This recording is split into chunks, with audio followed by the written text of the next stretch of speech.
movement standards for event 2, WOD number 1 are as follows. For the hang power clean, the athlete will start with the bar on the ground, achieve a locked out deadlift position, and then any hang above the knee, mid-thigh, power position, or dead hang can be performed as long as he receives the bar with the hip crease clearly above the knees. So it is a power clean, a hang power clean.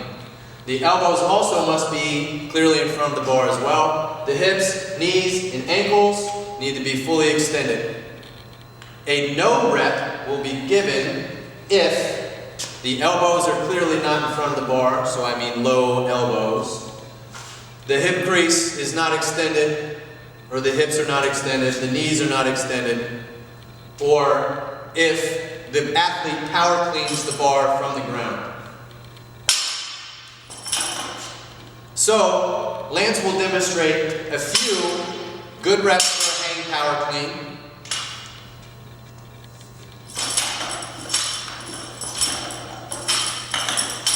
Excellent.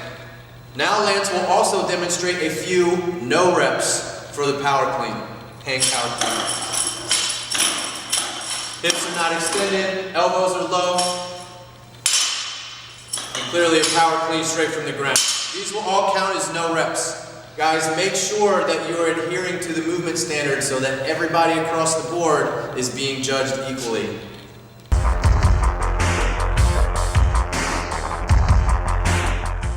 The movement standards for the burpee box jumps are as follows. The athlete will start in a standing position and then hit the ground with his chest and thighs into a burpee onto the box. As long as full extension through the hip, knee, ankle, all that good stuff is achieved, this will count as a good rep. A no rep will count if the chest or thighs do not touch the ground, and when he burpees onto the box, if knees or hips are not fully extended. Also, you must demonstrate control while you're on top of the box. Go ahead and show me one where you're not demonstrating control. Clearly not demonstrating control. Also, not reaching lockout here. Those would count as no reps.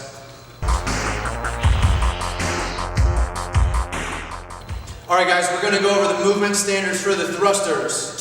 For the thruster, the bar will start on the ground. The athlete can squat clean into your first thruster if you want to. Go ahead all the way to the top. Excellent. As long as the hip crease hits below the bottom of the knee, or the hip crease gets below the knee and the bottom, and then you fully extend. Ankles, knees, hips, shoulders are completely open, and elbows are extended. That will count as a good rep. No reps will count if you do not hit depth on the bottom, and when you extend, if you're tiptoeing around, so you got to show control here. If your hips are not completely open, if your knees are not completely extended, if your shoulders are soft or your elbows are not fully extended. Another thing that will count as a no rep is when you bring the bar back down, if the bar is not in contact with your shoulders or collarbones. What I mean is if the bar is out here and you're supporting it with your hands, right, in this position. That will count as a no rep. You need to make sure that you're in the best position possible. Alright, so Lance is going to demonstrate a few good reps, and then we will talk about the bad reps as well. Full extension, excellent. Excellent. Great. Everything is clear. His hip crease is below his knees. He's fully extended and locked out overhead, which is great. So, a couple of bad reps. Not hitting depth. Right? The next one, again, tiptoeing around. You need to show that you have control of yourself and the barbell when the bar is overhead. So if your feet are not flat on the ground, that will count as a no rep. Another one is if your arms are not fully extended or your head is not clearly through. Again, full extension through your arms and shoulders, right? Not extended through the elbows. Show me one where your head's not all the way through as well. Exactly. So no full extension through the shoulder or the not an open shoulder all the way, right? So Any questions on the thrusters or anything like that? Make sure you're asking your coaches to demonstrate this before you get halfway through your workout and they're starting to get no reps.